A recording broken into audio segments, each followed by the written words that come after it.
Chapter 1. Rigidity to Agility. Decades ago, during the twilight of the Grand Naval Era, a distinguished captain stood upon the bridge of an imposing British battleship. As the sun dipped beneath the horizon, casting shadows across the churning sea, a lookout suddenly cried out, warning of a light dead ahead. The captain, relying on his eyes in an age before modern radar, demanded to know if the light was stationary or moving. Upon hearing that the light held its position, the captain arrogantly ordered his signal man to instruct the vessel ahead to alter its course by 20 degrees. Moments later, the response flickered back across the water, advising the captain that it would be best for him to change his course instead.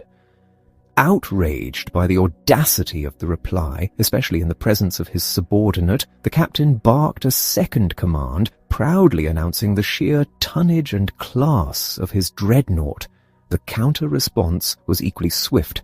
The sender identified himself simply as a second-class seaman, firmly repeating the command for the battleship to turn away. By now, the captain's face burned with fury. He bellowed into the darkness that he was commanding the flagship of a supreme admiral, ordering a course change one final time. The silence that followed was broken by a simple, humbling reply. The light belonged not to a ship, but to a lighthouse. This nautical tale perfectly illustrates the blindness with which we often navigate our own lives. Unlike a battleship, we do not have a crew of lookouts or sophisticated radar to warn us of submerged threats in our careers or rocky shoals in our personal relationships. Instead, our primary navigation system consists of our emotions. Feelings of anxiety, exhilaration, fear, and profound joy are the biological compasses that evolved over millennia to help us survive. They are deeply physical reactions to external stimuli, preparing our bodies to respond to danger, romance, or social dynamics. Our pulse quickens, our muscles brace, and our minds sharpen in sync with the world around us. This ancient internal guidance system is magnificent when we do not stubbornly fight against it. However, our emotional radar is not flawless. While our intuition often cuts through deceit, immediately alerting us when someone is lying or when a loved one is secretly troubled, our feelings can just as easily deceive us. They have a tendency to dredge up unresolved pain from our past, superimposing old traumas onto entirely new situations. When this happens, logic evaporates. We lose our bearings, surrendering completely to the blinding fog of our own sensations. For most adults, these emotional hijackings do not result in theatrical public outbursts, but rather manifest in subtle, chronic acts of self-sabotage. Many individuals walk through life on autopilot, surrendering their agency to reflexive reactions. Others spend an exhausting amount of energy attempting to suppress their feelings, viewing their own internal world as a threat to their stability. Over time, these protective barriers mute our genuine responses, leaving us disconnected and adrift. As a practitioner who has spent decades studying the intersection of human behavior and emotional health, I frequently encounter individuals who have spent years, sometimes their entire lives, fighting a losing battle against their own feelings. When asked if their strategy of avoidance or suppression is working, the answer is inevitably no. The alternative to this endless struggle is not to seek a mythical state of perfection or uninterrupted bliss. Chasing permanent happiness is a hollow endeavor that guarantees disappointment. True flourishing requires an entirely different approach: emotional agility. Emotional agility is the capacity to remain flexible, aware, and deeply connected to your internal experiences without being dominated by them. It involves dismantling the rigid, self-defeating narratives we have unconsciously adopted, the echoing voices that insist we are unworthy, untrustworthy, or destined for failure. Emotional rigidity, the habit of clinging to outdated rules and pessimistic self-judgments, is a known precursor to profound anxiety and despair. Agility, on the other hand, allows us to loosen our grip, to step back, and to choose our responses with intention. This concept draws profound inspiration from those who have survived unimaginable adversity. The space between a stimulus and our reaction to it is where our true freedom resides. Within that space, we possess the power to choose how we will proceed. Emotionally agile individuals do not suppress their anger or bypass their sorrow. They encounter these feelings with profound curiosity and self-compassion. They understand that the world is relentlessly complex, yet they remain open and receptive, steering themselves toward their deepest aspirations. My own understanding of resilience was forged in the crucible of apartheid-era South Africa. Growing up surrounded by institutionalized cruelty and profound social violence, I witnessed firsthand the varying ways human beings cope with trauma. The brutality of that world deeply imprinted upon me the necessity of understanding human endurance. This intellectual curiosity became an urgent personal necessity when, at the age of 16, my father was diagnosed with terminal cancer. The isolation of my grief was overwhelming, but a perceptive teacher urged me to pour my unspoken agony into a journal.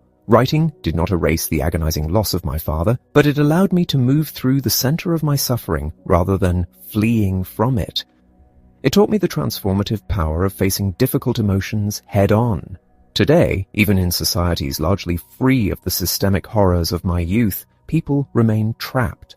The modern world is a relentless barrage of stress, professional demands, and technological distractions. We are chronically exhausted, relying on the mental equivalent of drunk driving, multitasking, just to survive the day. People yearn for deeper connections and grander accomplishments, yet they remain ensnared by their own limiting thoughts and behaviors. The ground beneath us is shifting, demanding a newfound nimbleness just to remain upright, rigid, or agile. When I was 5 years old, a forgotten grievance provoked me to declare my independence and run away from home. I packed a small bag with bread and peanut butter, slipped into my favorite ladybug clogs, and marched out the door.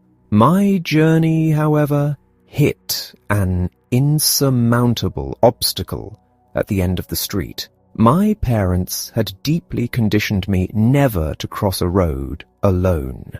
Obedient to this rule, I altered my escape route and simply walked around my own block. For hours, my grand rebellion consisted of circling the same familiar perimeter over and over again. In many ways, adults replicate this exact behavior. We endlessly march around the constrained blocks of our lives, hemmed in by invisible rules and obsolete boundaries. We function like mechanical toys, repeatedly crashing into the same barriers, entirely blind to the open doorways resting just inches away. When we recognize our entrapment, we often reach for the wrong solutions. We attempt to purchase our way out of dissatisfaction, or we embrace the toxic cultural mandate to simply think positive. Attempting to aggressively force positive thoughts over genuine distress is not merely ineffective, it is fundamentally destructive. Negativity is an inescapable facet of the human condition. Our challenging emotions are frequently attempting to communicate vital information, yet society treats them like an illness to be medicated or a nuisance to be silenced. We overprescribe positivity in the exact same manner we over-medicate our most spirited children. Over years of coaching high-level professionals, from global diplomats to exhausted parents, I codified these principles into a framework that fundamentally challenges the way society views emotional health. When I initially shared these concepts in an academic business journal, the response was explosive, demonstrating a universal, desperate hunger for a better path forward. The methodology of emotional agility is not about evasion. It is about holding our inner experiences loosely and moving forward with courage. The journey toward this agility unfolds in 4 vital stages. The first is showing up, which requires us to face our internal narratives with profound kindness, acknowledging both the accurate reflections and the distorted echoes of our past. The second stage, stepping out, involves creating a detached, non-judgmental distance from our feelings, recognizing that we are the vast chessboard of our lives, not merely a single, restricted piece. From this liberated vantage point, we enter the third phase, walking your why. Once the internal noise is quieted, we can finally hear the subtle voice of our core values. Every day presents countless small decision points, and our values serve as the compass guiding us through them. Finally, moving on requires us to implement change through deliberate, tiny tweaks rather than pursuing unrealistic, massive overhauls. Like a master gymnast, we must continually find the equilibrium between competence and challenge, utilizing our core strength to right ourselves when thrown off balance. True agility means embracing the full spectrum of our humanity, utilizing even our darkest feelings as a profound source of energy and insight. Chapter 2. Hooked. Every memorable cinematic script relies upon a fundamental element known as the hook. It is the driving premise that captures our attention, establishes the central conflict, and propels the narrative forward. The most compelling stories are often those where this conflict resides deeply within the protagonist's own nature. The amnesiac assassin piecing together his identity, the cynical romantic terrified of commitment, or the desperate actor adopting a false persona to survive. While our daily lives rarely involve high-speed chases or dramatic Hollywood reveals, we are nonetheless the constant authors of the scripts unspooling in our own minds. In the context of our personal narratives, however, getting hooked does not imply the thrill of edge-of-your-seat entertainment. It signifies becoming hopelessly ensnared by self-defeating thoughts, emotions, and behaviors. The human brain is relentlessly driven to make meaning. Bombardments of sensory data demand organization, and our primary method of processing this chaos is to weave it into a cohesive narrative. We silently dictate our lives to ourselves. This is who I am. This is my profession. These are my daily struggles. These mental stories are essential for maintaining our sanity, yet they are remarkably flawed. While we may not suffer from clinical delusions, every one of us takes extraordinary liberties with our own truth. We unknowingly construct fables, often etched into our consciousness during childhood, and accept them as undisputed reality. We allow a single, unexamined paragraph written decades ago to dictate the entire trajectory of our adult lives. We convince ourselves that because we were the quiet child in a boisterous family, we are fundamentally unlovable, or that because a parent was absent, we are destined to be abandoned. Consider the mundane, ways we script these fables daily. Once, a professional acquaintance casually informed me that he intended to appropriate a concept I had developed and use it as the title for his own forthcoming book. He did not ask for permission, he merely stated his intention. Naturally, I was furious. Seeking comfort, I called my husband to vent my frustration. My husband, a physician, answered the phone only to inform me that he could not speak because a patient was waiting for emergency surgery. Logic should have dictated that saving a life superseded my professional grievance. Instead, my anger instantaneously transferred from my colleague to my husband. The narrative shifted with blinding speed. He is never there for me when I need him. I spent the next 2 days punishing my blameless husband with cold silence, completely ignoring the colleague who had actually wronged me. I was hopelessly hooked. Our inner voice is a ceaseless chatterbox, generating thousands of silent observations every day. In literary terms, this voice is an unreliable narrator. Just as we cannot trust the warped perspectives of certain fictional characters, we cannot implicitly trust our own internal monologue. It is frequently biased, defensive, and deeply invested in its own self-justification. It relentlessly layers subjective evaluation over objective reality. A simple, factual observation, such as, I am writing slowly today, can effortlessly slide into, I am a slow writer, then descend into the anxious comparison, I am slower than everyone else, and finally crash into the damning judgment, I am an absolute failure. We accept these highly charged opinions as incontrovertible facts. This progression from neutral observation to emotional entanglement is virtually automatic. If someone says, Mary had a little, the word lamb materializes in the mind without conscious effort. Our psychological hooks function with the same reflexive predictability. A specific trigger, a difficult conversation, a perceived slight, a challenging task evokes an immediate autopilot response. We shut down, we lash out, or we drown in anxiety. The bait dangles and we swallow it whole. We begin to avoid situations that might validate our negative self-evaluations, or we exhaust ourselves attempting to forcibly suppress these natural thoughts. This vulnerability to being hooked is rooted deeply in our neurology. Our brains are hardwired for sensory blending. We do not process thoughts with cold, robotic neutrality. Instead, our cognitive life is saturated with visual imagery, visceral physical sensations, and emotional weight. This neurological integration is precisely what allows humans to grasp metaphors and poetry, to understand that a shirt can be loud or a cheese can be sharp. However, this exact same capacity ensures that our thoughts arrive fully accessorized with potent emotional triggers. In a courtroom, a judge will often permit a jury to view clinical, brightly lit autopsy photographs, but will strictly forbid the introduction of chaotic, blood-stained crime scene photos. The latter contain humanizing details, a discarded toy, a shattered family portrait that pack such an intense emotional wallop they can completely overwhelm a jury's capacity for rational deliberation. Our internal mental processing operates much like those excluded crime scene photographs. We do not abstractly evaluate our stresses. We feel them vividly and in technicolor. This intense emotional blending was a brilliant evolutionary adaptation for our ancestors. When confronted by a predator or a hostile invader, survival depended on immediate, visceral terror that instantly triggered a fight-or-flight endocrine response.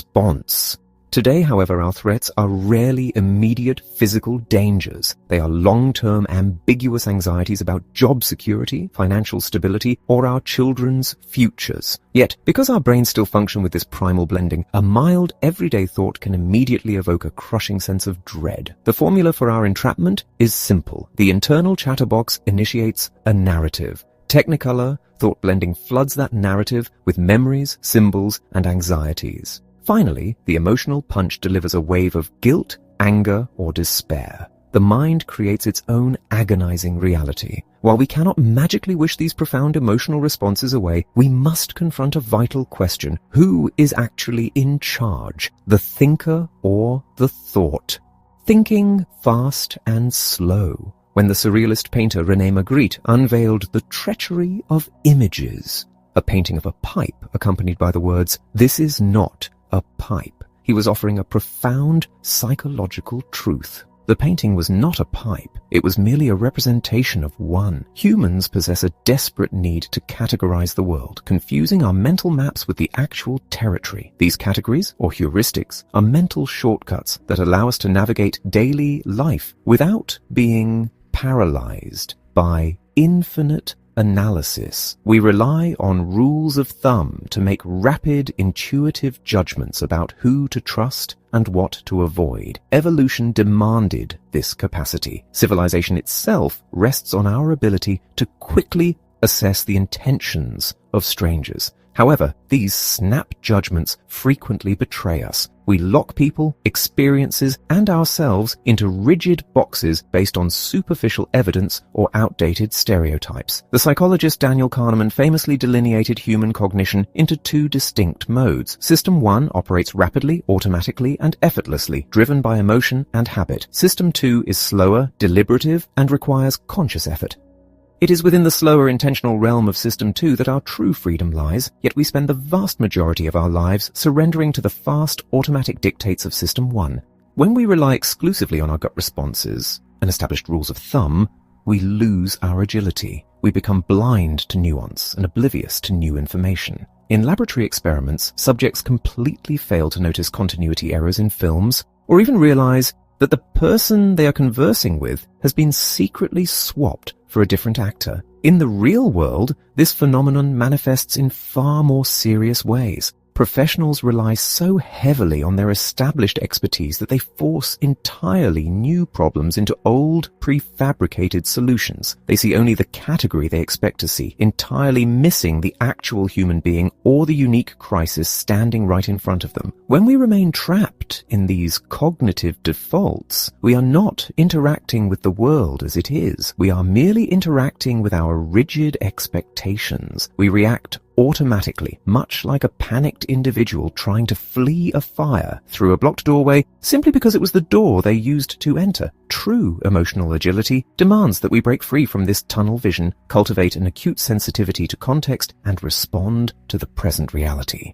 The 4 most common hooks. There are countless ways we surrender our agency, but these specific mental traps are the most pervasive. Hook number 1. Thought blaming. Thought blaming occurs when we use our internal narrative as the sole justification for our external behavior. I thought I would sound foolish, so I remained silent. I thought she was being cold, so I withheld my assistance. By blaming the thought for the action, we entirely erase the space between the stimulus and our response. We surrender our ability to choose. A thought does not mandate action. An ancient, echoing insecurity does not compel a specific behavior. When we thought blame, we abdicate our responsibility, forgetting that we alone cause our own actions.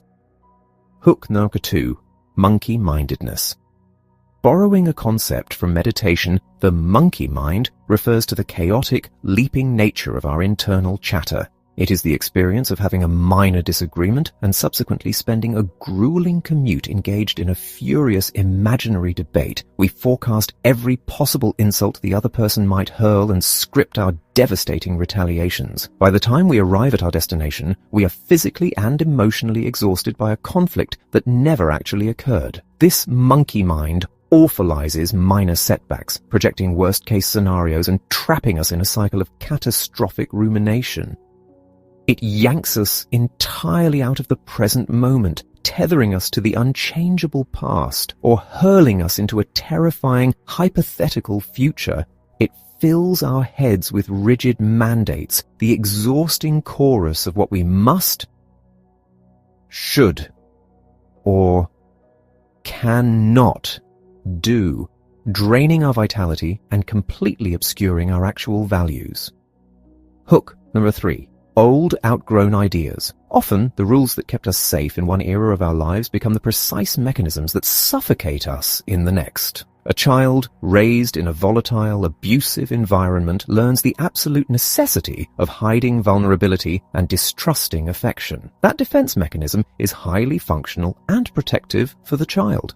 However, decades later, when that same individual desires true intimacy and connection in an adult relationship, the old reflex of detachment becomes a profound barrier. The story has expired, yet the behavior remains. Similarly, a professional who learned to project ruthless, unemotional toughness to survive early in their career may find that same armor completely alienates their team when they are promoted to a role requiring empathy and leadership. We remain hooked when we refuse to recognize that the circumstances have changed and that our survival tactics must evolve into growth strategies. Hook number 4. Wrong-headed righteousness.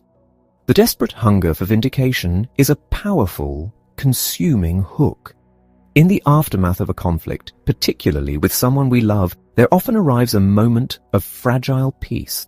The tension recedes, a truce hovers in the air, and the wisest course of action would simply be to rest. Yet an overwhelming compulsion to have the absolute correctness of our position acknowledged forces us to utter one final, proving statement, inevitably shattering the peace and reigniting the battle. We sacrifice profound joy, connection, and warmth on the altar of being right. Entire families maintain decades-long feuds, the original offense long forgotten, solely because neither side will surrender the intoxicating drug of perceived injustice. We cling to our righteousness, oblivious to the fact that in demanding to be perfectly correct, we are actively severing ourselves from the very things that give our lives meaning. We must recognize that the world is in a state of perpetual flux. The definitions that once organized our reality, the strict categorizations of our identities, our limits, and our grudges must remain fluid. To achieve agility, we cannot remain fiercely anchored to the unyielding scripts of the past. We must step fully into the present moment, untangle ourselves from our automatic reflexes, and move forward with clarity and profound intention.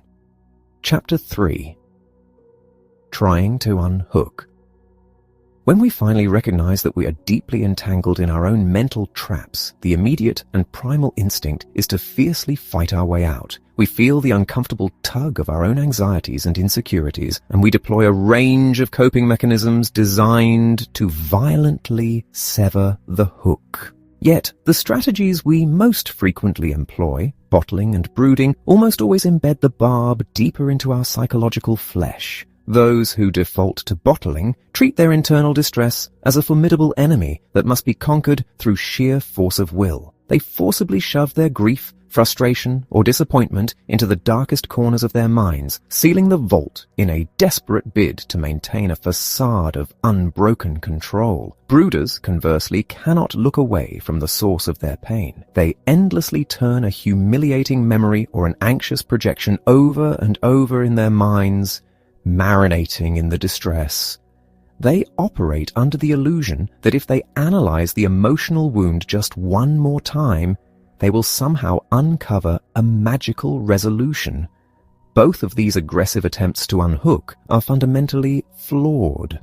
The bottler's suppressed anguish inevitably ferments, leaking out as chronic physical exhaustion or sudden, destructive outbursts, while the brooder remains entirely paralyzed, chained to a narrative they cannot alter. Attempting to force our way out of our emotional reality is akin to thrashing wildly in quicksand. The immense energy we expend only guarantees that we will sink faster, spiraling in angst. The psychological phenomenon of attempting to forcefully banish an unwanted thought is tragically counterproductive. The human mind is remarkably stubborn. When tasked with the absolute avoidance of a specific idea, it must paradoxically remain vigilant, constantly monitoring itself to ensure the forbidden concept has not breached the surface. This ceaseless monitoring keeps the very thing we wish to forget firmly at the center of our consciousness. This agonizing neurological loop is the precise mechanism by which everyday worries transform into spiraling, suffocating angst. A professional might demand of herself that she not feel terrified about a high-stakes presentation. Instantly, her focus locks onto the microscopic tremors in her hands and the accelerating rhythm of her heartbeat. A grieving individual might command himself to stop mourning a fractured relationship, yet the immense psychological effort required to police his own sorrow only amplifies the devastating weight of the absence.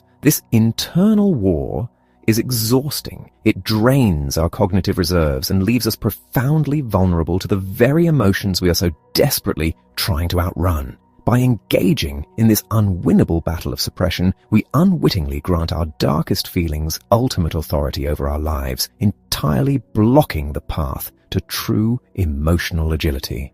Hooked on happiness. Complicating our internal struggles is a pervasive, highly toxic cultural mandate, the absolute requirement to be happy at all times. Modern society relentlessly broadcasts the message that a permanent state of blissful contentment is not only attainable, but is the baseline measure of a successful, worthy life. This ideology fundamentally distorts our reality, transforming happiness from a natural, transient emotional state into a crushing, inescapable obligation. When we inevitably encounter the natural sorrows, frustrations, and profound losses inherent in the human journey, this cultural mandate compounds our suffering immensely. We experience the initial, authentic pain of the event, and then we heavily layer onto it a secondary pain, a profound sense of personal failure for not being able to simply look on the bright side.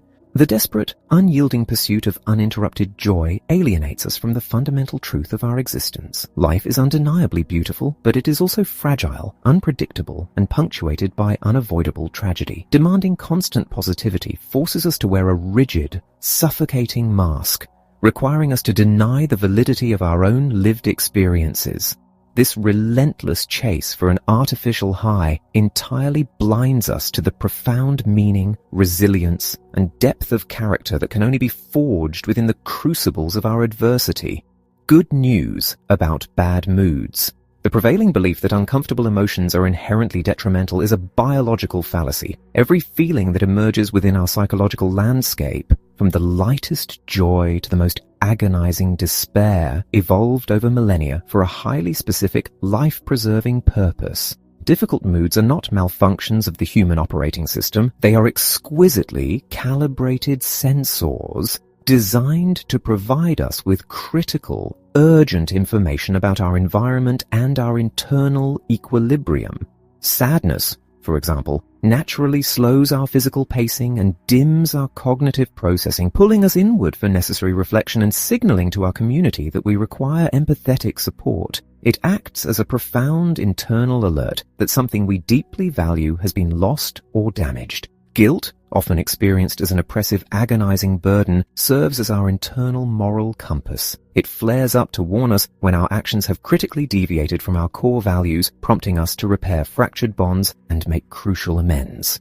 When we hastily categorize these feelings as bad and rush to medicate or meditate them away, we are effectively smashing the warning lights on our own dashboard. We deliberately deny ourselves access to the vital data these moods contain, preventing us from making the precise adjustments necessary to live a life of authenticity and integrity. The upside of anger and other challenging emotions. Of all our uncomfortable emotions, anger is perhaps the most heavily stigmatized. We are conditioned from childhood to view it as a purely destructive force, a primitive impulse that must be civilized, silenced, and contained. Yet, anger is an extraordinarily potent and highly informative emotion. It is the fierce sentinel that stands guard over our personal boundaries, sounding a deafening alarm when we perceive injustice, disrespect, or a blocked goal. When channeled effectively rather than unleashed destructively, the fiery, propulsive energy of anger provides the exact courage required to confront systemic unfairness, to fiercely protect the vulnerable, and to assert our own fundamental worth in the world. Similarly, anxiety, while debilitating when it spirals into panic, is at its core a brilliant protective mechanism. It highlights potential future threats, demanding that we prepare and adapt. Even envy, an emotion heavily shrouded in deep social shame, carries profound utility. It brutally strips away our comfortable self-deceptions, revealing the exact nature of our unfulfilled desires and pointing a direct arrow toward the ambitions we genuinely wish to pursue. Emotional agility does not demand the eradication of these challenging feelings. It requires the exact opposite. We must learn to approach our anger, fear, and sadness with profound curiosity and deep respect. We must decipher the urgent messages they carry, using them as invaluable data without allowing them to sit in the driver's seat and dictate our ultimate actions. By recognizing the hidden upside within our darkest emotions, we transform them from terrifying adversaries into indispensable guides. Chapter 4. Showing Up. For years, we wage a silent, exhausting war against our own internal weather. We fortify our minds against the storms of anxiety, we build dams to hold back the reservoirs of our grief, and we frantically try to outrun the creeping shadows of our own insecurities. This relentless struggle consumes vast quantities of our psychological energy, leaving us depleted and disconnected from the very lives we are trying so desperately to manage. The first true step toward emotional agility requires a radical cessation of this hostility. It requires the profound courage to simply drop the rope in the tug-of-war with our own minds. This is the art of showing up. It is the conscious, courageous decision to turn toward our difficult emotions, to open the door to the uninvited guests of our psyche, and to look them in the eye without flinching, without fighting, and without attempting to immediately banish them from the premises. To show up effectively, however, the internal environment must be fundamentally safe.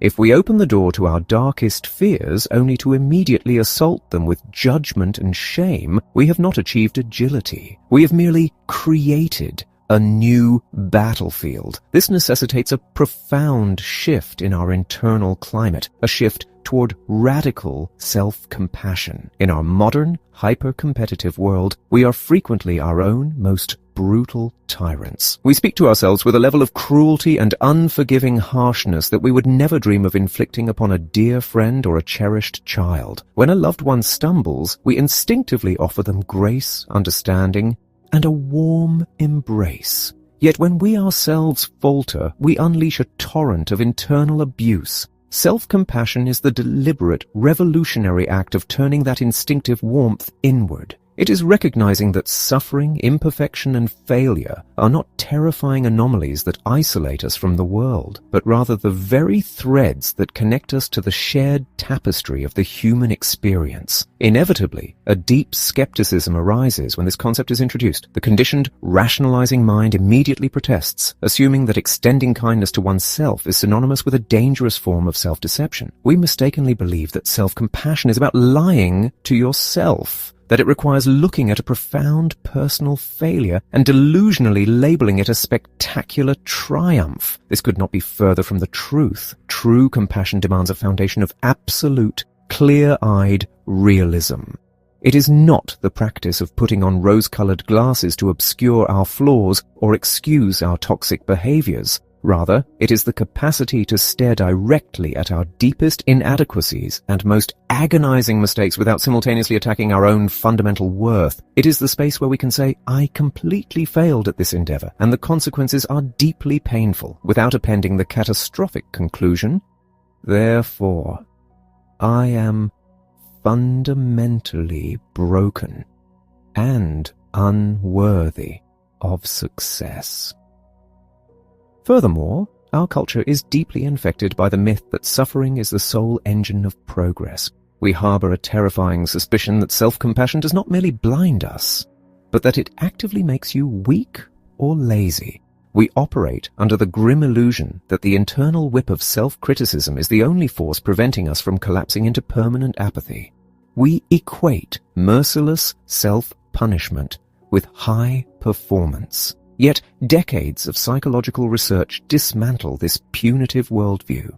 Psychological endurance and profound ambition are never forged in the fires of internal cruelty. When we are terrified of our own internal wrath, we become highly risk-averse, paralyzed by the fear of making a mistake. We play it safe, shrinking our lives to avoid the punishing sting of our own judgment. Conversely, when we cultivate a compassionate internal landscape, we eliminate the terror of failure. We become significantly braver, far more willing to step into the unknown, and infinitely more resilient when we inevitably stumble, because we know that we will not be brutalized by our own minds in the aftermath. Despite understanding this intellectually, the harsh internal judge, your inner critic, remains a persistent resident in the architecture of the mind. This voice was not born with us. It was absorbed. It is an amalgamation of the expectations, anxieties, and criticisms of the world around us, gathered during our most formative years and internalized until it felt indistinguishable from our own conscience. This critic speaks with a terrifying, unyielding certainty. It masquerades as the absolute truth, relentlessly narrating our shortcomings and predicting our inevitable doom. Showing up requires us to demystify this voice. We must recognize the inner critic not as a sovereign ruler endowed with ultimate wisdom, but rather as a deeply frightened, highly reactive mechanism attempting to protect us from rejection through preemptive strikes. We learn to hear its dire warnings without automatically surrendering the steering wheel of our lives to its panic. This realization brings us to a critical, transformative threshold. We cannot passively wait for the inner critic to finally fall silent, nor can we wait for the uncomfortable emotions to conveniently evaporate before we begin living authentically. We must take an active, courageous stance by choosing willingness. Willingness is not a feeling of eager enthusiasm. It is a profound, expansive embrace of reality as it is. It is the conscious decision to accept the inevitable discomfort that accompanies a meaningful life. If we wish to experience the profound depths of love, we must willingly accept the shadowing vulnerability of potential grief. If we desire the exhilaration of pursuing a deeply held ambition, we must willingly walk hand in hand with the anxiety of uncertainty, Willingness is the rejection of the sterile, safe harbor in favor of the turbulent, magnificent open ocean.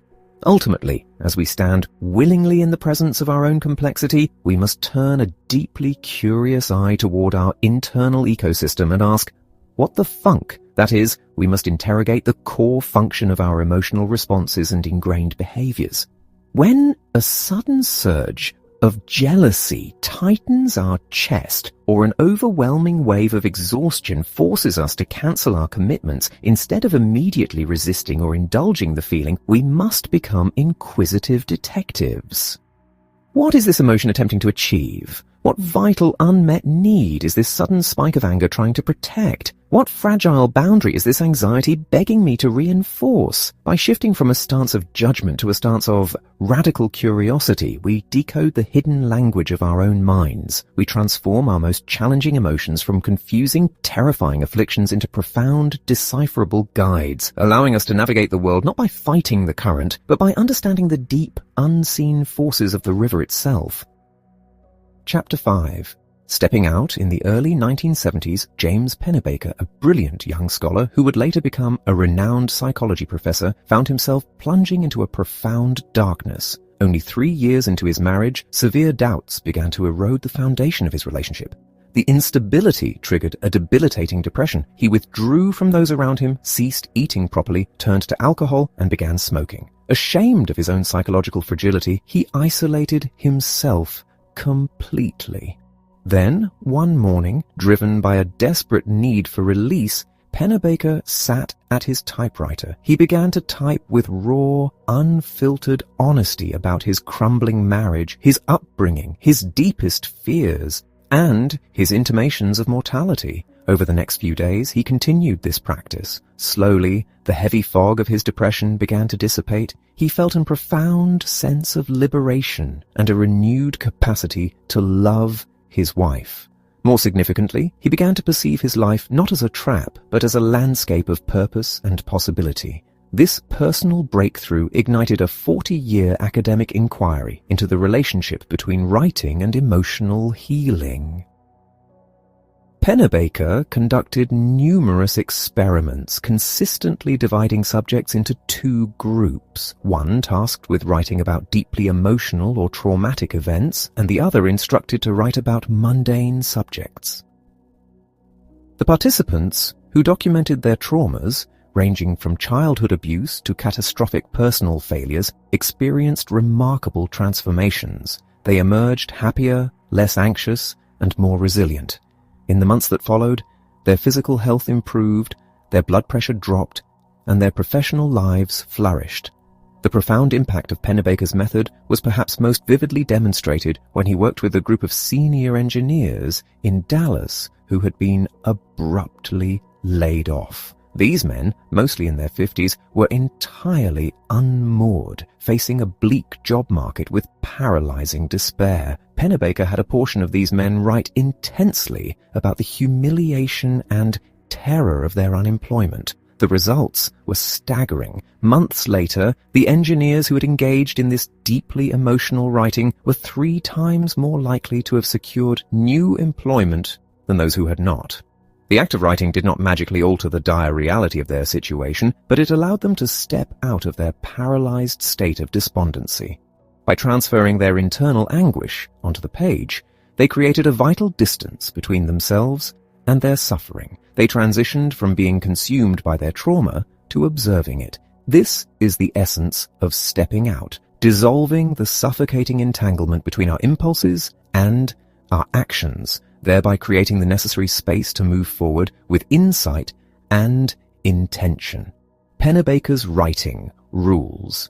To harness the profound benefits of this practice, one must approach it with deliberate focus but complete creative freedom. The process begins simply by setting a timer for 20 minutes. Once the clock starts, the task is to write continuously about the emotional turbulence of the recent past, whether from the last week, month, or year.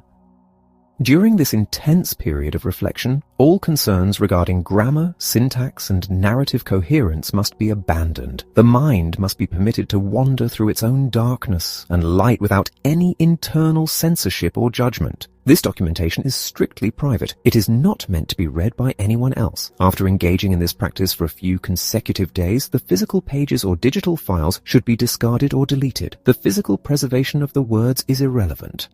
True objective is the psychological extraction of the thoughts.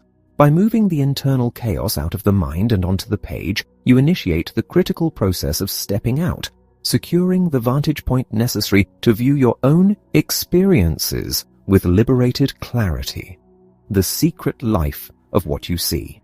C.W. Metcalfe, a former television comedian turned corporate consultant, frequently utilizes a brilliant stage routine to illustrate the power of perspective. He will pull an empty chair to the center of the stage, point directly at it, and declare it to be his job. He then launches into a ferocious, hilariously bitter tirade about how utterly soul-crushing and miserable this job is.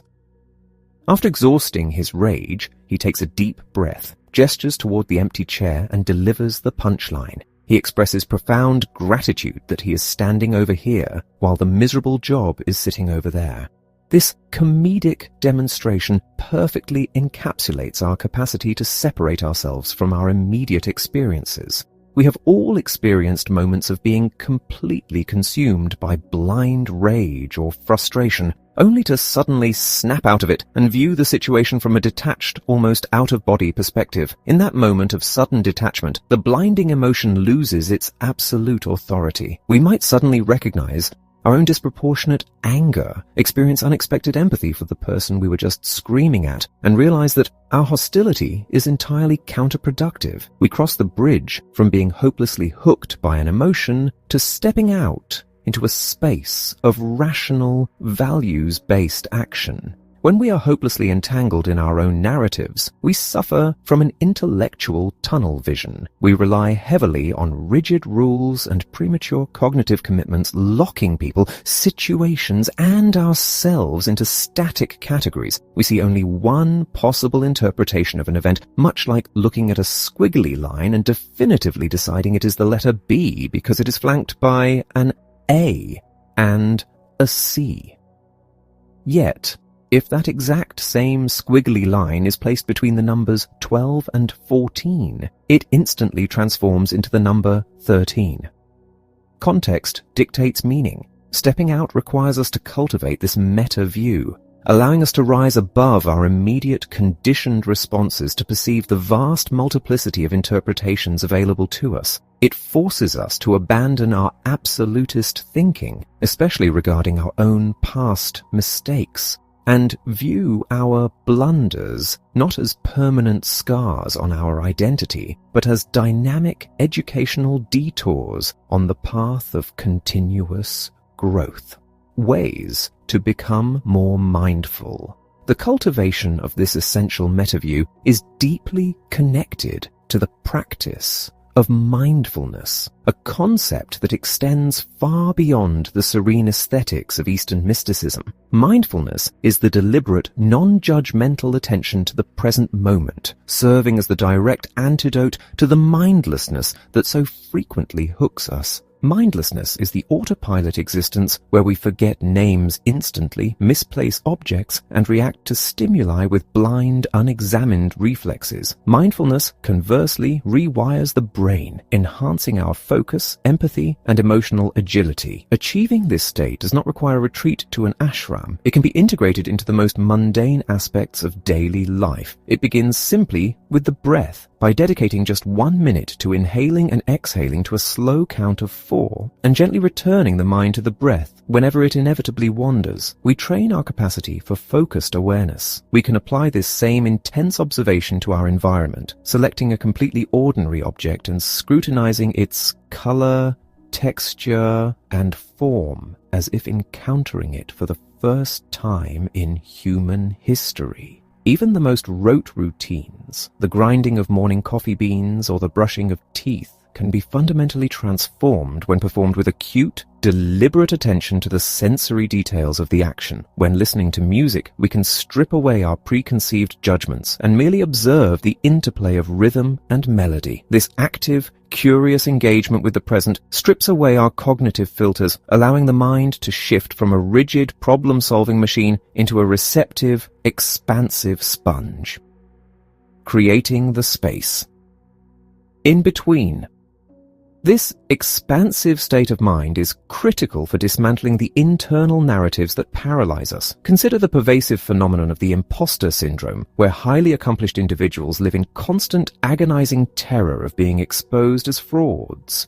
They treat their internal fear, "I am a fake," as an indisputable fact, allowing it to dictate their behavior and shrink their ambitions. To break this cycle, one must look at the thought, rather than looking at the world through the lens of the thought. In executive workshops, a powerful exercise involves writing one's deepest, most shameful insecurity on a sticky note. Phrases like, "I am boring," "I am unlovable," or "I am a fraud." Participants then stick these labels to their chests and mingle, introducing themselves to others using only their deepest fears. By externalizing the terrifying subtext of their lives and parading it in a social setting, the devastating power of the label is instantly neutralized. The terrifying truth becomes nothing more than a piece of paper, a transient thought that has been stripped of its authority. This psychological distance can be achieved through simple linguistic exercises. If you repeat a common word like milk aloud for 30 seconds, the word quickly loses its literal meaning and dissolves into a bizarre, meaningless collection of sounds. The same principle applies to our most vicious self-criticisms. By repeating, "I am a failure," endlessly, or speaking the sentence backward, the potent emotional sting evaporates. The phrase is revealed to be nothing more than a mechanical sequence of syllables. You realize that you are the vast container in which these thoughts occur, not the thoughts themselves. You create a vital buffer zone where you can acknowledge a thought's existence without ever accepting its mandate. Techniques for stepping out. Maintaining this buffer zone requires a continuous, deliberate practice of perspective shifting. It demands that we view our existence as a fluid, ongoing process rather than a static, unchangeable destiny. Old narratives that insist we are fundamentally flawed at a particular skill or inherently unsuited for a certain life path must be recognized as mere fables. We must also cultivate a comfort with contradiction, accepting that we can simultaneously love and resent our families or feel both victimized and responsible in a fractured relationship.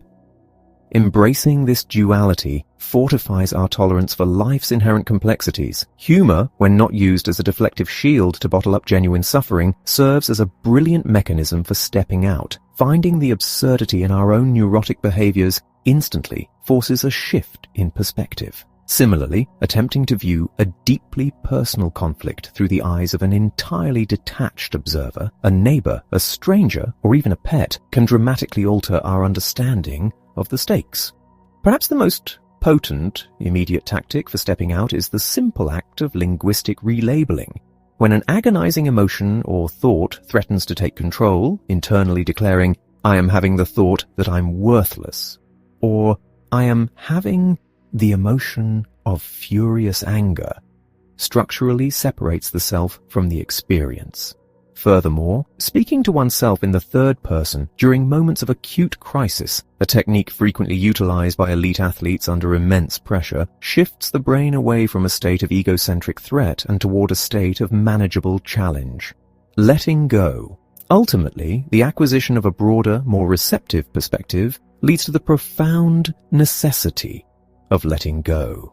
We frequently chain ourselves to trivial grievances and minor domestic annoyances, inflating them until they become towering monuments of perceived disrespect and emotional neglect. We engage in endless, silent warfare over uncapped toothpaste tubes or coats dropped on the floor, losing sight of the complex, fully realized human beings standing before us. We demand absolute justice in situations that only require simple grace. True emotional agility requires the recognition that these relentless demands for perfection and vindication actively destroy the relationships we claim to value most. When we consciously decide to release our rigid expectations and assume the most generous possible intentions of those we love, we liberate ourselves from the exhausting cycle of resentment. Dropping the rope in these unwinnable tugs of war is not an act of defeated resignation. It is an act of profound, empowering compassion. This release of our tightly held grievances allows us to experience the psychological equivalent of the overview effect, the transformative paradigm-shifting awe experienced by astronauts when they view the Earth as a fragile, singular sphere floating in the vastness of space. When we stop clinging to our microscopic disputes and rigid self-definitions, our internal universe expands. We cease demanding that the world conform to our precise specifications and instead engage with reality as it genuinely is, fluid, imperfect, and magnificent. Chapter 6. Walking Your Why. Stepping away from the tangled underbrush of our unexamined thoughts and distancing ourselves from the immediate sting of our emotions is merely the vital preparation for the journey ahead. Once we have successfully cleared the dense fog of our inner reactivity, we are left standing in a vast, open landscape of our own making. The silence in this new space can be profound and even intensely intimidating. Without the constant, frantic dictates of our anxieties, or the rigid, outdated rules of our past traumas screaming at us to flee or fight, a critical question echoes in the stillness. Where do we go now? We have painstakingly created the psychological space to choose our next action. But choice without a deliberate direction is simply wandering in the wilderness. To navigate this open terrain with purpose, we require an unwavering internal compass. We must discover and fiercely commit to our core values. This is the profound daily practice of walking your why. A value is fundamentally different from a goal, though the two are frequently and tragically confused. We live in a culture that is obsessively fixated on destinations. The promotion, the perfect relationship, the accumulation of wealth, the recognition of our peers. Goals are finite check marks on a list. Once a goal is achieved, it instantly becomes a part of the past, often leaving behind a hollow, echoing void that immediately demands a new, even loftier goal to fill it. A value, conversely, is not a destination. It is an ongoing trajectory. It is the chosen manner in which we decide to walk the path, regardless of where that path ultimately leads. If the goal is to reach the towering summit of a mountain, the value is the conscious decision to climb that mountain with unwavering integrity, resilience, and a profound appreciation for the environment along the way. Goals can easily be thwarted by illness, economic collapse, or sheer unpredictable misfortune. However, no external force, no matter how devastating, can strip away our fundamental ability to act in alignment with our deepest values in any given moment. Unearthing our genuine values is a remarkably difficult task because our minds are perpetually saturated with the immense, deafening noise of societal expectation. We suffer from a pervasive psychological phenomenon known as social contagion. From the moment we are born, we unconsciously absorb the ambient desires and definitions of our surrounding culture. We are relentlessly told what success looks like, what constitutes a respectable career, and what milestones mark a meaningful life. We blindly adopt the ambitions of our parents, our peers, and our media landscape, mistakenly claiming these external mandates as our own internal desires. We spend decades furiously climbing corporate or social ladders, expending unimaginable energy, only to realize upon finally reaching the top that the ladder was leaning against the entirely wrong wall. To walk your own true why, you must first brutally dissect your ambitions and strip away everything that is not authentically yours. True values are not lofty, abstract ideals etched onto corporate lobby walls or printed on inspirational posters. They are the gritty, daily criteria by which we make our most mundane decisions. Every single day presents us with hundreds of micro choices. Do we engage in the toxic office gossip, or do we politely but firmly disengage? Do we react to our partner's exhaustion with reciprocal frustration, or do we dig deep for empathy? Do we spend our evening numbing our minds with the endless scroll of screens, or do we pursue a difficult, rewarding, creative passion? When our values are clearly articulated, whether those values be courage, curiosity, profound compassion, or rigorous intellectual honesty, they serve as a definitive, clarifying filter for all of these choices. They quiet the chaotic noise of the moment. When faced with a dilemma, the emotionally agile individual does not reflexively ask, "What is the easiest path?" or "What will make me feel the most comfortable right now?"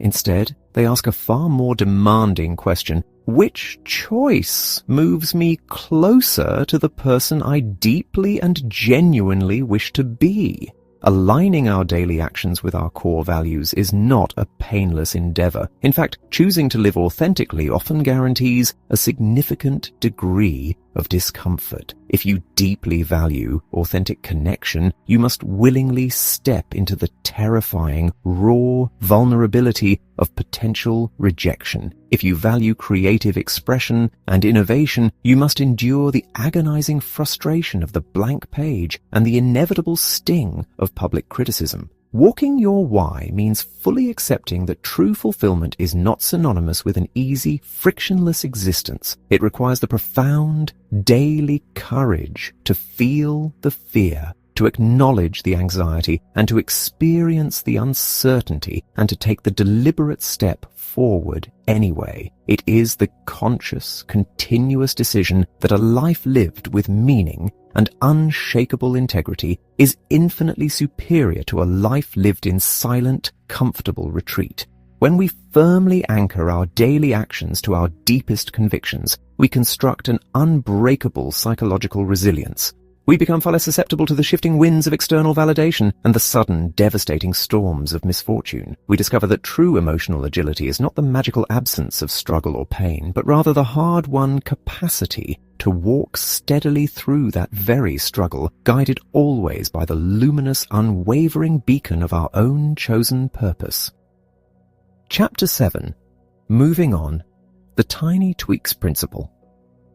There is a deeply ingrained cultural mythology surrounding the concept of personal transformation. We are consistently sold the narrative of the grand epiphany, the sudden, blinding moment of clarity that compels an individual to dramatically upend their entire existence. We romanticize the act of quitting a stifling career in a fiery blaze of glory, abruptly ending a stagnant marriage, or selling all possessions to seek enlightenment on another continent. This cinematic vision of change is undeniably seductive. It promises a clean slate and an instantaneous escape from the accumulated friction of our daily lives. However, for the vast majority of human beings, attempting to orchestrate these massive tectonic shifts in reality is not only profoundly impractical, but it is also frequently destructive. Sweeping overhauls demand immense reserves of psychological energy and often create chaotic collateral damage. Furthermore, fundamentally altering our external circumstances rarely cures our internal unrest. We simply pack our unresolved emotional baggage and carry it into our brand new lives. True, enduring transformation rarely arrives with a dramatic drumroll. Instead, it is forged through the quiet, consistent application of the tiny tweaks principle. Once we have cultivated the capacity to distance ourselves from our immediate emotional reactivity, and once we have firmly identified the core values that give our lives profound meaning, the next phase of agility requires action. But this action does not necessitate setting fire to the life we have already built. It involves making microscopic, highly deliberate adjustments to our everyday routines, mindsets, and interactions. These shifts are often entirely invisible to the outside observer, yet their cumulative impact over time is mathematically staggering. Just as a heavy ocean liner alters its transcontinental destination by shifting its rudder a mere fraction of a degree, we can completely rewrite the trajectory of our lives through tiny, almost imperceptible corrections in our daily navigation. The architecture of our days is built largely upon habit. We wake, commute, interact, and work following deeply worn neurological grooves. The tiny tweaks principle leverages this exact mechanism, recognizing that it is infinitely more effective to slightly modify an existing routine than to attempt to bulldoze our entire behavioral structure and build a new one from scratch. These adjustments manifest in three primary domains: our beliefs, our actions, and our relationships. Tweaking our beliefs requires a vigilant, ongoing refinement of the internal narratives we identified during the process of stepping out. It is the conscious decision to replace absolute, paralyzing language with language that allows for nuance and growth. When confronted with a daunting professional challenge, the ingrained reflex might be a silent declaration of "I'm going to spakai. Tai wasiuau. The tiny, powerful tweak is not to force a delusionally positive affirmation, but to simply adjust the thought to "I am currently experiencing the fear that I might fail." This microscopic shift in phrasing removes the permanence from the anxiety. It transitions the mind from a state of definitive dread to a state of curious observation. Over time, consistently applying this tiny linguistic tweak fundamentally rewires our psychological response to stress, draining the terror from our daily challenges. In the realm of our actions, tiny tweaks involve infusing our mundane tasks with the vital lifeblood of our core values.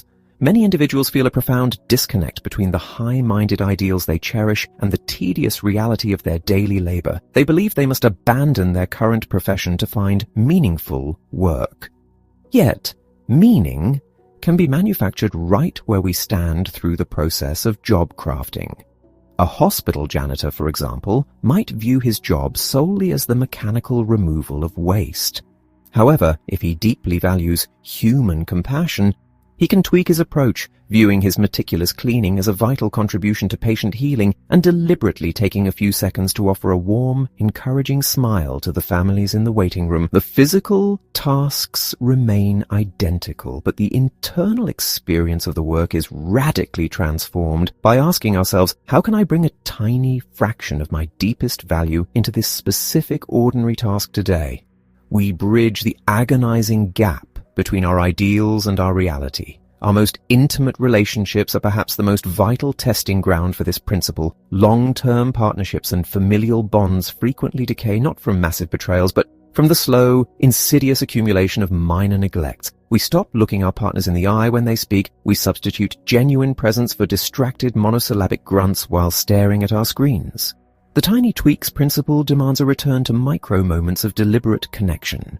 It is the decision to pause typing and fully turn our physical bodies toward a colleague when they ask a question. It is the choice to greet our families at the end of the day with genuine warmth for 60 seconds before retreating into our own exhaustion. These gestures require an infinitesimal expenditure of time, yet they act as profound psychological deposits into the emotional bank accounts of our relationships. Implementing these microscopic changes requires an abdication of the demand for perfection. Perfectionism is the enemy of agility. It demands absolute compliance with an impossible standard and punishes the slightest deviation with harsh internal criticism. When we adopt the tiny tweaks mindset, we accept that our progress will be non-linear and messy. If we attempt a small behavioral change and fail, we do not view it as a catastrophic indictment of our character. We view it as highly useful data. We adjust the tweak, refine our approach, and try again the following day. This methodology honors the deep complexity of human existence. It acknowledges that we possess a finite amount of willpower and energy. Rather than exhausting ourselves in a futile attempt to conquer the mountain in a single, breathless leap, we focus entirely on placing one foot slightly more deliberately than we did the day before. We move forward not through grand, exhausting revolutions, but through a gentle, relentless, and profoundly intentional evolution. Chapter 8. Moving on, the teeter-totter principle. Imagine the playground apparatus of our childhood, the simple wooden plank balanced across a central fulcrum. The seesaw, or teeter-totter, operates on a fundamental law of physics. It requires a continuous, dynamic shift in weight to remain in motion. If both riders are perfectly matched and remain entirely still, the board achieves a state of horizontal perfection, yet the ride is fundamentally over. It is motionless, stagnant, and entirely devoid of energy. Conversely, if one side becomes excessively heavy while the other is completely unburdened, the heavy end crashes violently into the dirt, permanently stuck, while the lighter end is left suspended helplessly in the air, legs kicking in a state of suspended anxiety. The joy and the momentum of the ride exist only in the continuous, deliberate exchange of leverage, the delicate, ever-shifting balance between rising and falling, between grounding and releasing. This playground dynamic serves as a profound metaphor for our psychological and professional development. As we navigate our lives armed with the clarity of our deepest values and the willingness to make microscopic, deliberate adjustments, we inevitably encounter the challenge of pacing. We must constantly negotiate the tension between two powerful opposing forces, our competence and our capacity for challenge. Human beings require a deep sense of mastery to feel secure. We need arenas in our lives where we know the rules, where our skills are fully adequate for the task at hand, and where we can operate with a high degree of confidence.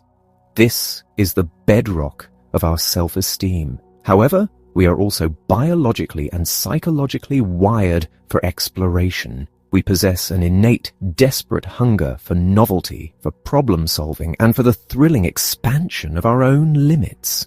When we heavily prioritize our need for absolute security, we effectively ground our side of the teeter-totter in the dirt. We retreat into the seductive warmth of our comfort zones. In this state of overcompetence, the daily tasks of our careers and the routines of our relationships become effortless. We no longer need to stretch our cognitive muscles or risk failure. Yet, this total absence of friction exacts a terrible, hidden toll. The human mind, when deprived of necessary stimulation, does not remain in a state of blissful rest. It begins to atrophy. We transition from functioning smoothly to merely coasting on autopilot. The days blur into an indistinguishable grey fog of repetition. We become profoundly bored, intellectually rigid, and increasingly disconnected from the vibrant pulse of our own potential. We are safe, but we are effectively asleep at the wheel. On the opposite extreme lies the terror of being suspended in mid-air. This occurs when the challenges we face, whether self-imposed ambitions or sudden unavoidable life crises, vastly exceed our current level of competence. When we take on a promotion we are entirely unprepared for, when we attempt to radically overhaul every aspect of our lives simultaneously, or when we are hit by unforeseen tragedies, the psychological weight shifts dramatically.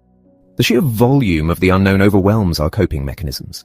In this state of overchallenge, the brain interprets the environment as a constant, mortal threat. Our systems flood with stress hormones, our focus narrows into a state of panic, and we lose all access to the expansive, creative thinking required for true agility. We are not growing in this state. We are merely surviving, frantically treading water to keep from drowning in our own anxieties.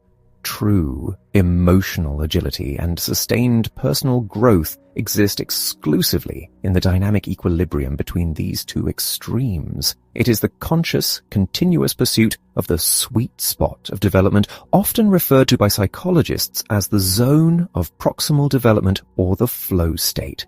This is the precise, razor-thin edge where our current skills are stretched to their absolute maximum, but not a millimeter beyond, into the realm of panic. It is the space where the task is undeniably difficult, requiring immense focus and the very real possibility of failure. Yet we possess just enough foundational knowledge to navigate the ambiguity. To maintain this delicate balance, we must develop a relentless internal vigilance. We must become expert readers of our own psychological gauges, constantly asking ourselves where our weight is currently resting. If you wake up each morning feeling a profound lack of inspiration, if you can complete your professional duties while simultaneously planning your weekend grocery list, you are too comfortable. You are grounded. To regain momentum, you must deliberately manufacture a challenge. You must intentionally destabilize your routine by volunteering for a project that intimidates you, by initiating a difficult, long-avoided conversation, or by committing to learning a skill that fundamentally exposes your own ignorance. You must willingly step into the awkward, frustrating beginner's mindset to shock your system back into a state of active engagement. Conversely, if your daily existence is characterized by chronic insomnia, a constantly racing heart, and the paralyzing sensation that you are endlessly dropping balls, you are hovering in the dangerous, suspended air of overchallenge. In this scenario,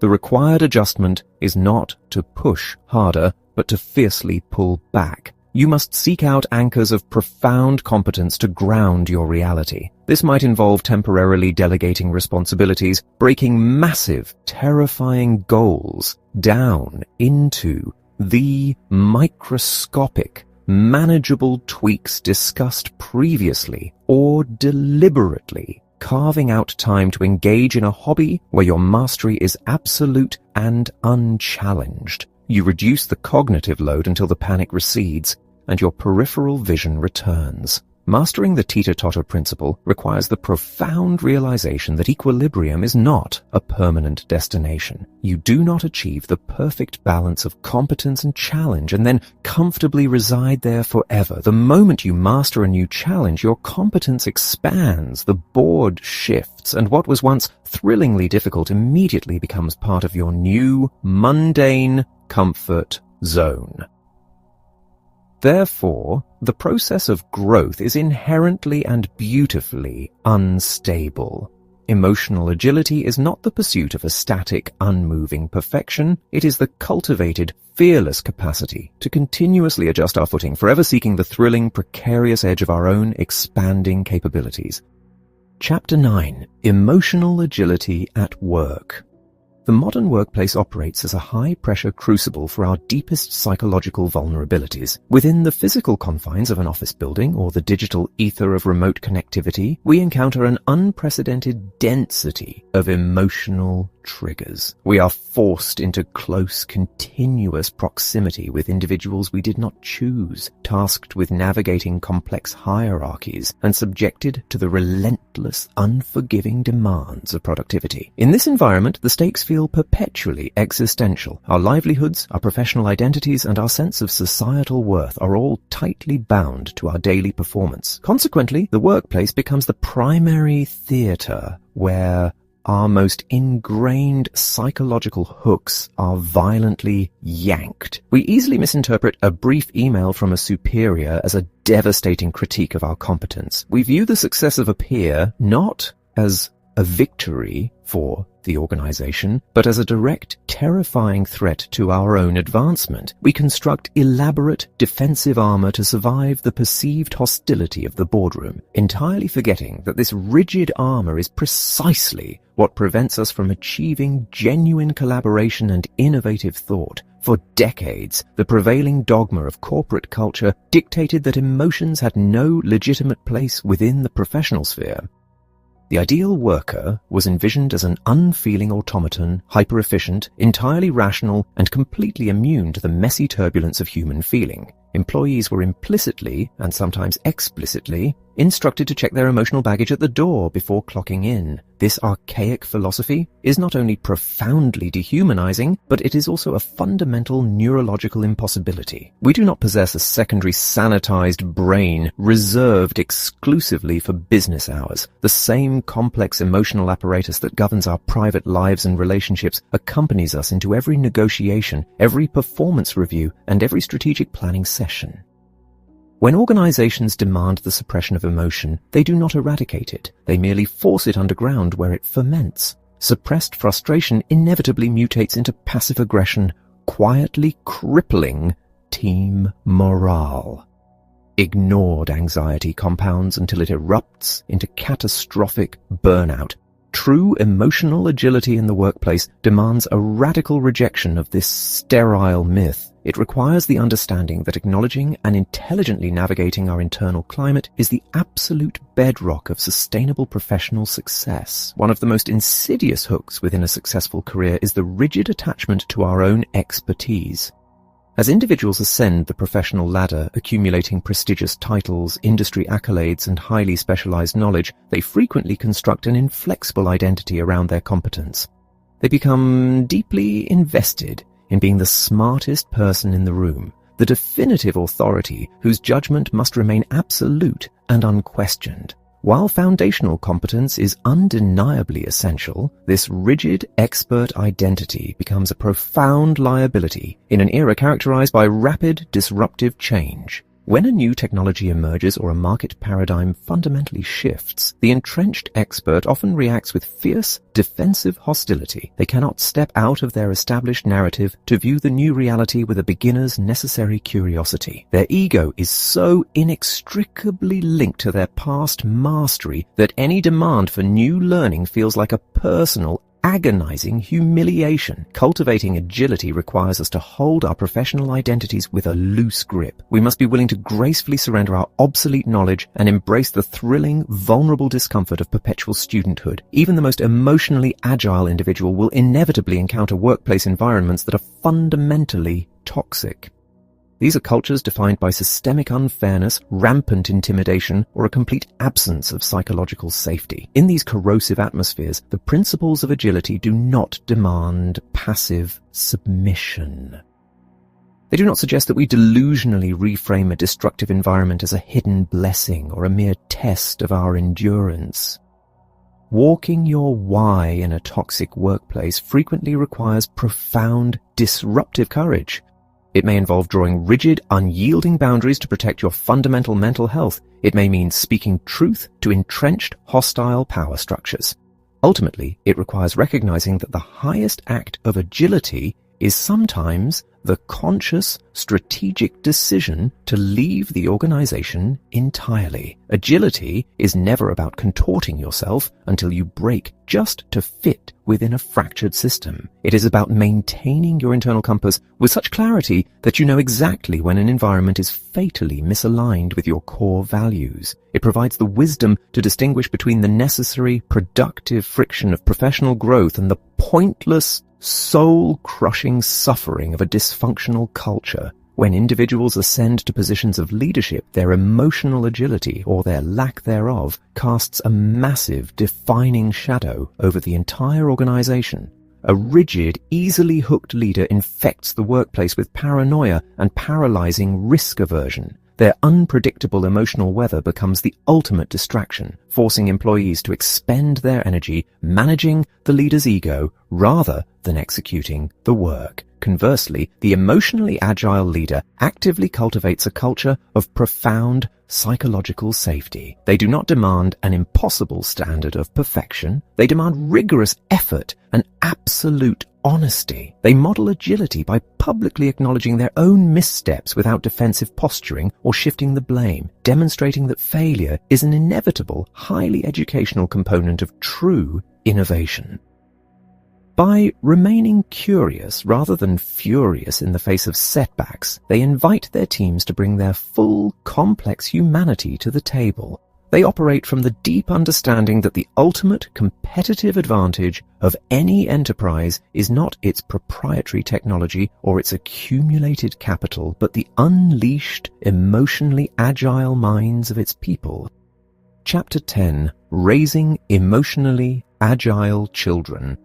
The most profound legacy we can bequeath to our children is not a substantial inheritance, an elite education, or a life shielded from all adversity. It is the internal capacity to navigate the inevitable storms of their own existence with clarity and resilience. Our children enter a world that is increasingly complex and emotionally demanding, yet as parents, we often default to a strategy of protection that paradoxically leaves them more vulnerable. We possess a desperate biological urge to fix their problems, to silence their cries, and to artificially curate their happiness. When our child experiences a stinging social rejection or the agonizing frustration of failure, we rush in with hollow platitudes or immediate solutions, effectively signaling that their difficult emotions are something to be feared, suppressed, or quickly managed away.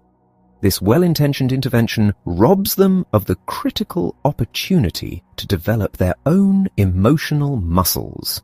Raising an emotionally agile child requires us to abandon the role of the problem solver and adopt the role of the compassionate guide. It demands that we create a domestic sanctuary where the full spectrum of human emotion is not just tolerated, but deeply respected and explored. Leading by example. The process of fostering agility in our children begins not with a lecture, but with a mirror. Children are remarkably sensitive barometers of the emotional climate within their homes. They observe with piercing clarity how we, as adults, navigate our own stress, how we handle our disagreements with our partners, and how we respond to our own failures. If we model emotional rigidity, bottling our frustrations until they erupt, or brooding over perceived slights, we provide them with a blueprint for entrapment. Conversely, when we demonstrate emotional agility in our daily lives, we offer them a powerful, living curriculum. This does not mean striving for a facade of parental perfection. It means having the courage to be authentically human in their presence. It involves the vulnerability to say, I am feeling very frustrated right now because of a situation at work, and I need a few minutes of quiet to regain my balance. By narrating our own internal process, we demystify the world of feelings for them. We show them that emotions are manageable, transient experiences rather than overwhelming, permanent catastrophes. How to think, not what to think. In our well-meaning desire to raise good children, we often fall into the trap of telling them exactly how they should feel. We command them to stop crying or tell them it's not that big of a deal, effectively gaslighting their internal reality. This teaches children to distrust their own emotional compass and creates a profound disconnect between their lived experience and their outward expression. Emotional agility in parenting requires a radical shift from prescription to inquiry.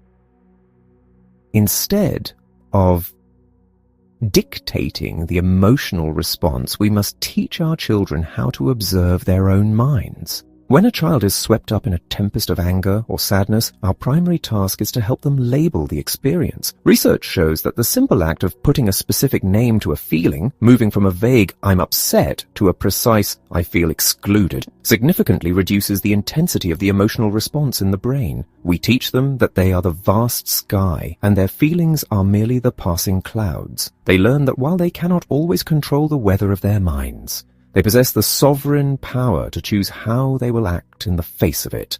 Raising children who care. A critical component of agility is the capacity to look beyond one's own immediate distress and recognize the shared humanity in others. This development of empathy is not an innate trait that simply unfolds. It is a skill that must be carefully cultivated within the soil of a secure attachment. When we consistently meet our children's emotional needs with validation rather than judgment, we provide the foundational security they need to eventually extend that same compassion outward. We encourage them to consider the why behind the behaviors of others, to wonder what hidden pain might be driving a bully's cruelty or a friend's sudden withdrawal. By fostering this perspective shifting early in life, we help our children dismantle the rigid us versus them narratives that fuel social conflict. We raise individuals who are not only resilient in the face of their own suffering, but are also deeply attuned to the suffering of the world around them, guided by a core value of profound, active empathy. Emotional coaching.